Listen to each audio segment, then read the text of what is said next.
నమస్తే, welcome to Leo. తప్పు తెలుసుకున్న బొత్స సత్యనారాయణ అయితే థ్యాంక్స్ టు చంద్రబాబు నాయుడు అంటున్న బొత్స సత్యనారాయణ. అదే కాకుండా కూటమి ప్రభుత్వాన్ని మెచ్చుకున్నారు. దేనికి అనే దాని గురించి ఒక ప్రెస్ మీట్ పెట్టి మరీ చెప్తున్నారు.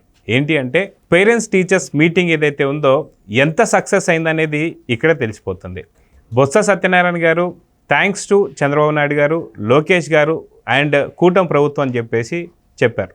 ఎందుకంటే గతంలో నిజంగా చెప్పినట్టుగా వైసీపీ హయాంలో మాత్రం పేరెంట్స్ టీచర్స్ మీటింగ్ జరిగిందా లేదా అనేది ఏపీ ప్రజలకి తెలుసు.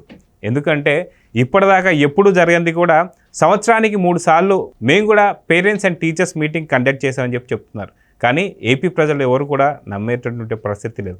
అదిగాక డిసెంబర్ 7వ తారీఖున జరిగినటువంటి ఒక పేరెంట్స్ టీచర్స్ మీటింగ్ ఏదైతే ఉందో అది గ్రాండ్ సక్సెస్ అవ్వడానికి కారణం అది వైసీపీ కూడా అని చెప్పుకోవచ్చు. గతంలో వైసీపీ హయాంలో ఏ రోజు పిల్లల్ని కానీ పేరెంట్స్ని కానీ పట్టించుకున్నటువంటి వైసీపీ ఎప్పుడైతే కూటమి ప్రభుత్వం వచ్చిన తర్వాత డిసెంబర్ 7వ తారీఖున జరిగినటువంటి ఒక పేరెంట్స్ టీచర్స్ మీటింగ్ మాత్రం ఒక గ్రాండ్ సక్సెస్ అయింది. దీన్ని ఒక పరంపరగా కొనసాగిద్దామని చెప్పి కూటమి ప్రభుత్వం అయితే భావిస్తుంది.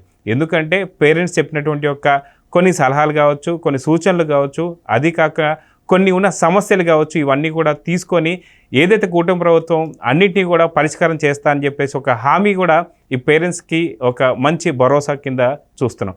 అయితే బొత్స సత్యనారాయణ మాట్లాడుతూ ఏదైతే గతంలో నాడు నేడు ఏదైతే జరిగిందో అది ఇప్పుడు కొనసాగిస్తున్నారు అని మాట్లాడుతున్నారు. కానీ నాడు నేడులో మాట్లాడుతున్నటువంటి యొక్క బొత్స సత్యనారాయణ గారు మేము వేసిన బెంచీలు, మేము వేసిన రంగులు, మేము వేసినాం అని చెప్పేసి అంటున్నారు. అంటే ఇది వింటే ఏమనిపిస్తుందంటే ఏపీలో గతంలో అంటే ఏదైతే 2019 కన్నా ముందు స్కూళ్ళు లేవా, అసలు స్కూల్లో బెంచీలు లేవా, అసలు ఎటువంటి పేరెంట్స్ కూడా ఎటువంటి సమస్యలు లేకుండా ఉన్నారా అని చెప్పి ఒక డౌట్ అయితే వస్తుంది. అయితే వీటన్నిటికీ సమాధానం చెప్తూ ఇప్పటిదాకా ఎప్పుడు కూడా 2019 కన్నా ముందు ఏపీలో స్కూల్సే లేనట్టు, బెంచీలే లేనట్టు, అసలు గోడకి రంగులే వేయనట్టు, బోర్డులను పట్టించుకునే వాళ్ళు లేరన్నట్టు, పేరెంట్స్ గురించి అసలు ఆలోచించిన వాళ్ళే లేరన్నట్టు మాట్లాడినట్టు బొత్స సత్యనారాయణ మాటలు సరిగ్గా ఎవరికి అర్థం కూడా కాలేదు. అయితే ఆయన చెప్తున్నటువంటి ఒక 117 జీవో ఏదైతే ఉందో ఈ జీవో కూడా పూర్తిగా దాన్ని సమర్థించుకుంటూ అంటే దాదాపు కొన్ని వందల సంఖ్యలో స్కూళ్ళు మూసేయడం అయితే జరిగింది. ఇది ప్రభుత్వ లెక్కల ప్రకారం చాలా క్లియర్ కట్గా ఉంది.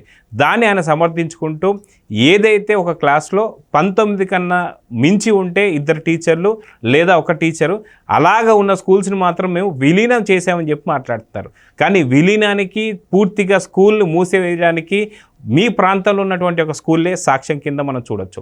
ఇదే విధంగా చూసుకుంటే ఏదైతే 20 మంది కన్నా ఎక్కువ స్టూడెంట్స్ ఉంటే ఒక 2 టీచర్లు పెట్టేటువంటి ఒక ప్రభావం అది నేనే చేశానని చెప్పేసి ఒక ఘన కీర్తిలాగా చెప్పుకుంటూ వస్తున్నారు బొత్స సత్యనారాయణ గారు. గతంలో ఆయన హయాంలోనే ఇలాగే ప్రెస్ మీట్లో మాట్లాడినప్పుడు నిరుద్యోగ సంఖ్య ఎక్కువైపోతుంది అంటే ఆయన అన్న మాట ఏంటి అంటే అవును చదువుకునే వారు ఎక్కువైతే నిరుద్యోగులు కారా, అట్లయితే చదువుకునే వాళ్ళని ఆపేయమని చెప్పండి అని చెప్పి మాట్లాడుతున్నారు. నిజంగా ఆయన ఎడ్యుకేషన్ మినిస్టర్గా ఉంటూ కూడా ఆయన ఆ మాటలు మాట్లాడడాన్ని ఎలా చూశారో మనకి 2024 ఎన్నికల ఫలితాలు మనం చూస్తూ వస్తున్నాం. అయితే ఇదే కాకుండా రానున్నటువంటి ఒక కాలంలో కూడా ఏదైతే parents and teachers meeting Nara Lokesh గారి ఆధ్వర్యంలో ఎంత ఘనంగా సక్సెస్ అయిందో అందరికీ తెలిసిందే. దీన్ని ఓర్చుకోలేక ఒక పక్క జగన్మోహన్ రెడ్డి గారు కూడా దీనిపైన విమర్శిస్తూ ట్వీట్ చేస్తూ అది సక్సెస్ అవ్వలేదు అని చెప్పి మాట్లాడుతున్నారు. సక్సెస్ అయిందా లేదా అనేది మీ ట్వీట్ ద్వారానే ఏపీ ప్రజలందరికీ కూడా అర్థమవుతూ వస్తుంది. ఇదే కాకుండా రానున్న కాలంలో కూడా పేరెంట్స్ టీచర్ మీటింగ్ ప్రతి ఒక్క ప్రాంతంలో జరగాలని గతంలో చూసాం. మనం 7వ తారీఖు జరిగినటువంటి ఒక దాంట్లో చంద్రబాబు నాయుడు గారు కావచ్చు, లోకేష్ గారు కావచ్చు, అదేవిధంగా పవన్ కళ్యాణ్ గారు కావచ్చు సదస్సులో పాల్గొనడం కావచ్చు, పేరెంట్స్కి సంబంధించిన సమస్యలు కావచ్చు, టీచర్స్కి ఉన్నటువంటి సమస్యలు కావచ్చు, వీటన్నిటిని వినడం, వాళ్ళతో పాటు భోజనం చేయడం కావచ్చు, ఇవన్నీ కూడా చూసాం. ఆఖరికి నారా లోకేష్ గారు ఆ ప్లేట్లు తీయడాన్ని కూడా మనం చూస్తూ వస్తున్నాం.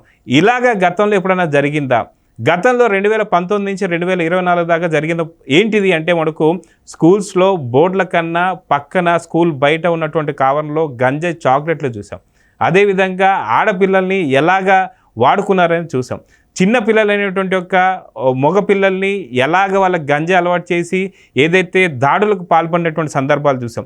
ఇవన్నీ చూసినటువంటి ఒక మనం నిజంగా ఇప్పుడు పేరెంట్స్ అండ్ టీచర్స్ మీటింగ్లో పేరెంట్స్కి ఉన్నటువంటి సమస్యలు కావచ్చు, టీచర్స్కి ఉన్న సమస్యలు కావచ్చు, అతి తొందరలో పరిష్కరిస్తా అని చెప్పేసి అన్నటువంటి ఒక చంద్రబాబు నాయుడు గారి ఒక హామీ కూడా మనం చూసాం. అయితే బొత్స సత్యనారాయణ గారు మాట్లాడిన మాటలు ఎంతవరకు నమ్ముతున్నారంటే ఖచ్చితంగా సాక్షి టీవీ లైవ్ కూడా కనీసం ఒక 200 కూడా దాటిన పరిస్థితుల్లో నిజంగా ఎవరితో మాట్లాడుతున్నారంటే వాళ్ళకు ఉన్నటువంటి సాక్షిలో ఉండి పనిచేసేటువంటి ఒక 300 మందిలో ఆఖరికి 110 మంది చూస్తున్నారంటే దీన్ని బట్టి అర్థమవుతుంది బొత్స సత్యనారాయణ గారు కావచ్చు వైసీపీ పార్టీని ఎంతమంది నమ్ముతున్నారు. అయితే ఇంతకీ parents and teachers meeting success అయిందా లేదా అంటే ఖచ్చితంగా ఈ యొక్క జగన్మోహన్ రెడ్డి ట్వీట్ కావచ్చు లేదా బొత్స సత్యనారాయణ గారు ఉలిక్కి పడడం కావచ్చు, దీన్ని చూస్తేనే మనకు అర్థమవుతుంది ఖచ్చితంగా 100కి 100% సక్సెస్ అయిందని. సో కూటమి ప్రభుత్వం ఖచ్చితంగా పేరెంట్స్ అండ్ టీచర్స్ మీటింగ్ కొనసాగించాలని చెప్పి పేరెంట్స్ గురించి కావచ్చు, టీచర్స్ గురించి కావచ్చు, లేదా విద్యార్థుల గురించి సమస్యలు త్వరలోనే ఉన్నటువంటి ఒక పరిష్కారాలు, ఎందుకంటే వైసీపీ గవర్నమెంట్లో ఎంతో భ్రష్టు పట్టించినటువంటి ఒక విద్యా సంస్థలకు సంబంధించినటువంటి సమస్యలను కూడా పరిష్కారం చేయాలని అయితే కోరుకుందాం. నమస్తే. Please subscribe to Leo news for more videos.